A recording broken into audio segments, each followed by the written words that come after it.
Justamente sobre o pedido aí, o perdão do presidente Jair Bolsonaro. Falamos agora com o professor de Direito Processual Penal aqui da PUC de São Paulo, Maurício Januzzi. Olá, Maurício, muito bom dia. Como é que o senhor avalia essa situação aí toda que gera grande polêmica, principalmente no meio jurídico? Prazer tê-lo conosco. Um prazer é meu, obrigado pelo convite, bom dia a todos. Na verdade, nós temos que analisar este decreto presidencial sob dois vieses. O primeiro, o viés jurídico. Se ele tinha competência para fazer, se ele, dentro dessa competência, ele assim fez, e o aspecto político. Então, vamos analisar o aspecto jurídico. A Constituição permite que o presidente da República faça o chamado indulto individual, também chamado de graça, a qualquer pessoa que tenha sido condenada dentro do Poder Judiciário, seja em que instância, em que nível for, como um perdão do presidente da República, ato do Poder Executivo, do chefe do Poder Executivo, e que tem como requisito apenas e tão somente que seja um indivíduo cuja pena tenha transitado em julgado. Acho que aí um ponto de polêmica, uma vez que o julgamento ainda não terminou sob o ponto de vista do trânsito em julgado, que ainda caberiam recursos a este processo e que, portanto, não se esperou tecnicamente aquilo que a legislação diz, que é o trânsito em julgado. Então, o único aspecto jurídico que eu vejo que não permitiria ao presidente da República assim agir é esta condição objetiva, que é o do trânsito em julgado.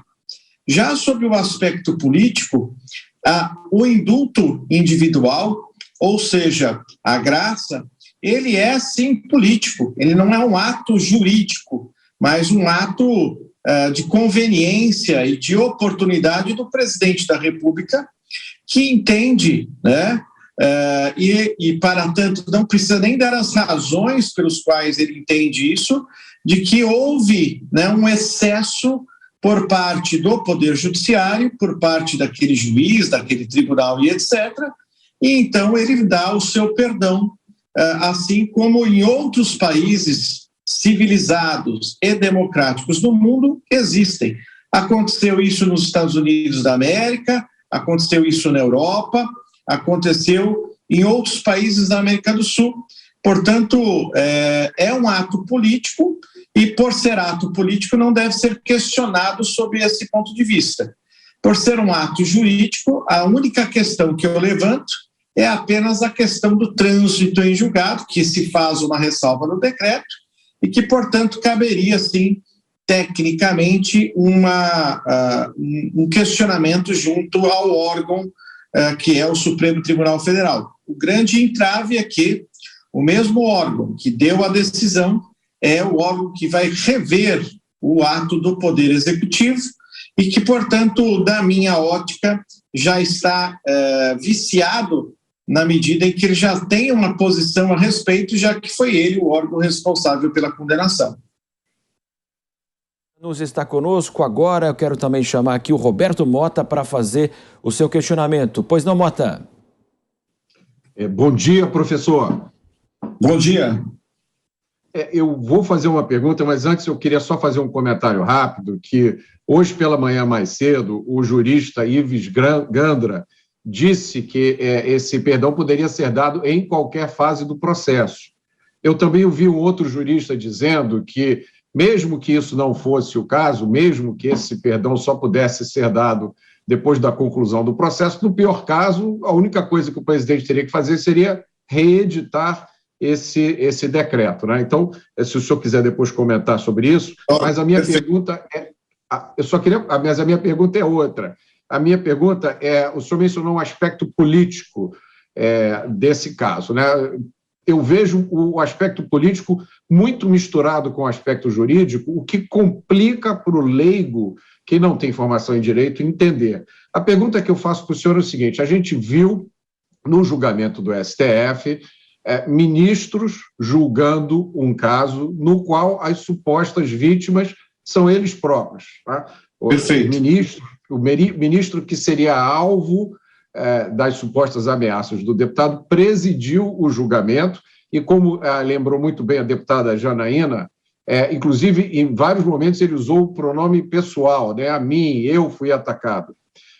Alguns juristas, ou boa parte dos juristas, dizem que isso configura uma violação dos princípios mais básicos do direito, que a vítima não participa do julgamento daquela pessoa que foi acusada de tentativa de agressão ou de crime contra ela mesma. Como é que o senhor vê essa questão?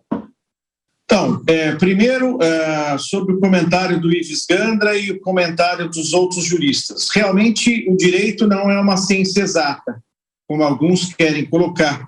Nós, infelizmente, temos que interpretar aquilo que o legislador quis dizer quando fez aquela legislação. Mesmo porque estamos falando de uma legislação de 1984 e também da Constituição de 88. E de lá para cá, houve, né, questões inéditas a respeito disso.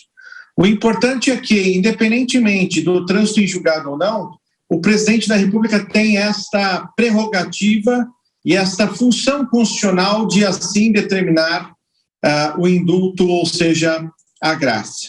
E que, portanto, independentemente de ter transitado em julgado ou não, ele teria esse direito e caberia ao advogado do acusado apenas e tão somente abrir mão dos recursos cabíveis que transitariam em julgado, e essa celeuma em relação ao decreto estaria equacionada e dimensionada. Já com relação à questão de fundo que você pergunta, o fato é que existe, né, dentro do processo penal brasileiro, o sistema de divisão de tarefas ou funções, em que o Ministério Público acusa, o defensor faz a defesa técnica, seja pela Defensoria Pública ou pelo advogado privado, e o Judiciário julga. Nesse caso do Supremo, já que estamos tratando de casos inéditos, é inédito também que o próprio Supremo tenha sido, na mesma figura, a pessoa que investiga, o órgão que investiga, quando isso é feito pela Polícia Judiciária, no caso, especificamente, deveria ter sido a Polícia Federal. Ele mesmo acusa, ou seja, deveria ser o Procurador-Geral da República que faz esta acusação. A defesa é feita e foi feita pelo advogado do deputado, e o próprio Judiciário, que é vítima, né, é aquele que julga.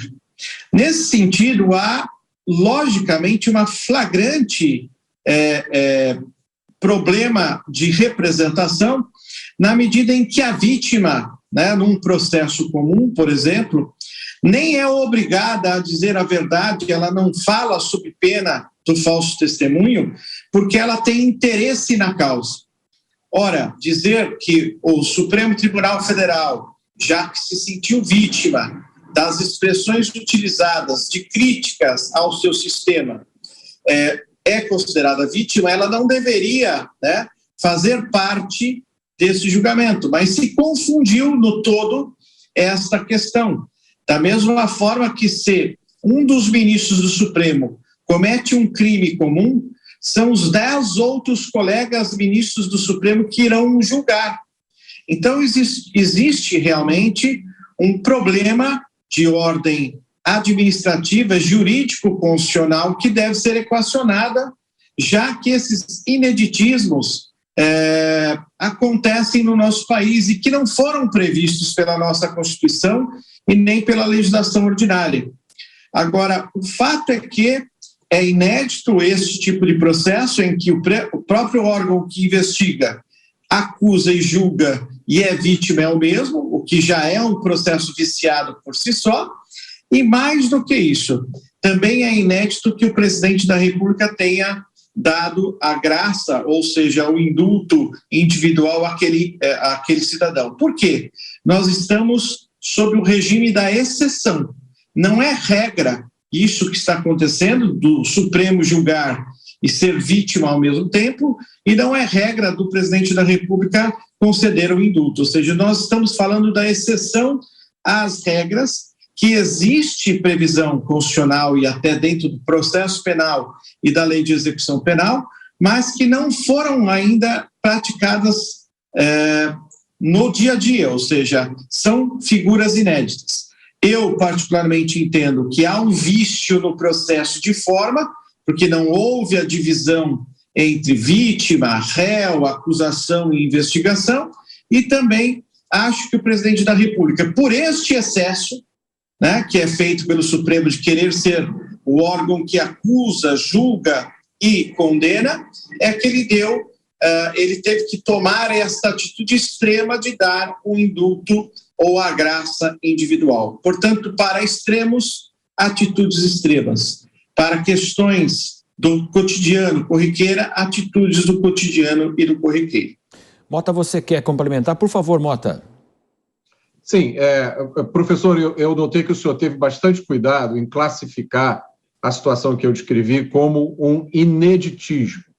Eu acho que, realmente, nos tempos que a gente está vivendo, cuidado é sempre importante, mas existem alguns juristas que classificam esse ineditismo como uma violação de um preceito constitucional fundamental, uma quebra nas regras do jogo democrático, né, porque é uma violação da Constituição, que invalidaria todo o processo, né? Porque, como o senhor mesmo disse, né, eu não sou advogado, mas eu sei que no processo criminal brasileiro a vítima não está lá do lado do juiz, ajudando o juiz a tomar a decisão, né? Então, como nem todo brasileiro tem esse direito, e, na verdade, isso é considerado, né, como o senhor disse, uma regra básica do jogo democrático, será que a quebra desse preceito constitucional, do ponto de vista jurídico, não invalidaria todo o resto, não tornaria esse processo nulo, sem sentido, inconstitucional, do ponto de vista jurídico? Não, sob o ponto de vista jurídico, você tem total razão. Porque há uma quebra de quem investiga, ou seja, o Supremo não pode investigar e nem abrir inquérito, tecnicamente, sobre um crime cometido contra ele próprio. Também ele não tem essa função de acusar e também não tem essa função de vítima e julgador e executor, ou seja, a repartição daquilo que nós chamamos de persecução penal, que é feito pela polícia a investigação, pelo Ministério Público a acusação, pela defesa, a Defensoria Pública a defesa, e o judiciário apenas e tão somente colocando um ponto final na questão e apenas colocando um dado para você. O particular ofendido, isto é, a vítima, ela pode, no processo penal brasileiro, ter a figura de um advogado que possa deliberar por ela dentro do processo, auxiliando o órgão da acusação, que é a figura do assistente da acusação. Mas não há uma confusão como foi feita no Supremo, e, logicamente, para um jurista como eu, é uma quebra do sistema democrático e da regra do jogo, e, portanto, quando há vício na quebra do sistema democrático e na regra do jogo, esse vício gera uma nulidade absoluta do processo, esse processo nem deveria existir, sob o ponto de vista da forma. E se não deveria existir, a condenação também é nula. Da mesma forma, e por ser uma aberração jurídica, e agora estou falando só sobre o ponto de vista jurídico, o presidente da República tomou a iniciativa de corrigir este excesso, corrigir este vício através do decreto presidencial de indulto. Portanto, dados os ineditismos, que para mim, sob o ponto de vista jurídico, esse processo do Supremo é uma aberração jurídica sob o ponto de vista puramente do direito. Da mesma forma, para corrigir essa aberração, eu tive, então, um decreto presidencial que é previsto nas regras democráticas quando há excesso por parte de um poder. Politicamente, eu vejo que há um esgarçamento dos freios e contrapesos do poder judiciário com o poder executivo, que já vem aí num braço de ferro já há longo tempo, em que há excessos pelo poder judiciário. E o grande problema, se me permitem dizer, quem vela e zela pela constitucionalidade e pelo Estado democrático de direito e pelo cumprimento integral das leis é o próprio Supremo, que, neste caso específico, está se excedendo sob o ponto de vista jurídico. E que, sob esse ponto de vista de exceção, nós não temos um outro órgão que controlaria isto. Eu acredito que o Supremo Tribunal Federal deveria refletir, né, com os seus pares sobre o regramento e sobre a sua conveniência de não fazer as coisas de acordo com a regra do jogo, ou seja, sentiu-se ofendido por questões contra o Supremo, deverá fazer uma representação ao Procurador-Geral da República, que mandará instaurar um inquérito policial, e instaurando um inquérito policial, se colherá as provas e o Supremo, na qualidade de órgão máximo, poderá sim ser representado por um assistente da acusação, um advogado, um defensor que possa zelar pelos seus interesses. O grande problema é que se confundiu numa única figura os órgãos de investigação, acusação, defesa e julgamento. Rapidamente, para a gente finalizar, outra face desse processo foi o seguinte: a Câmara lavou as mãos mesmo em relação a Daniel Silveira naquele momento da prisão.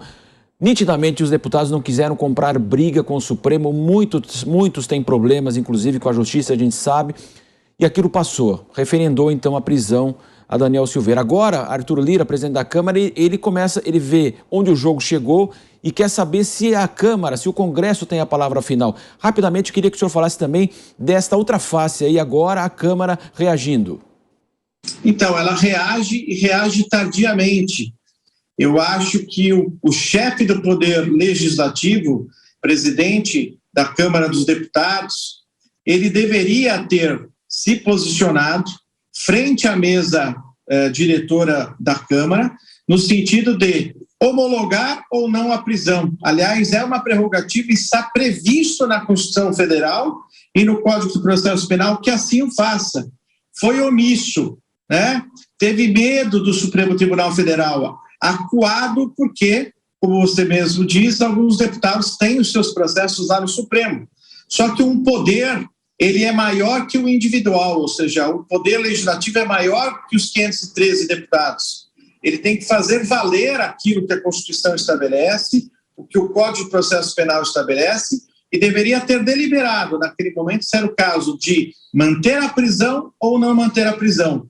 E mais, se me permitirem, de autorizar ao Supremo Tribunal Federal, porque também há uma obrigação nesse sentido, de se conhecer, processar e julgar um deputado no exercício do seu mandato. Porque cabe à Câmara dos Deputados também dar esta autorização, o que não foi questionado ainda por nenhum jurista, se era possível ou não, diante do quadro que ocorreu, se um deputado federal, no exercício do seu mandato, poderia estar sendo julgado. Se o órgão máximo do Poder Judiciário, do Poder Legislativo, que é a Câmara dos Deputados, por seu presidente, em deliberação de uma maioria, tivesse negado esta autorização, nós não estaríamos neste problema, porque houve omissão, e essa omissão foi paga muito caro, porque se desequilibrou, né, esse compromisso de harmonia entre os três poderes, fazendo com que o Poder Judiciário tomasse as rédeas da situação e fizesse, na minha humilde opinião, justiça pelas próprias mãos. Dentro do devido processo legal, não, porque o órgão de acusação, defesa e o Judiciário se confundem nas mãos daquele que deveria ser o guardião da Constituição Federal.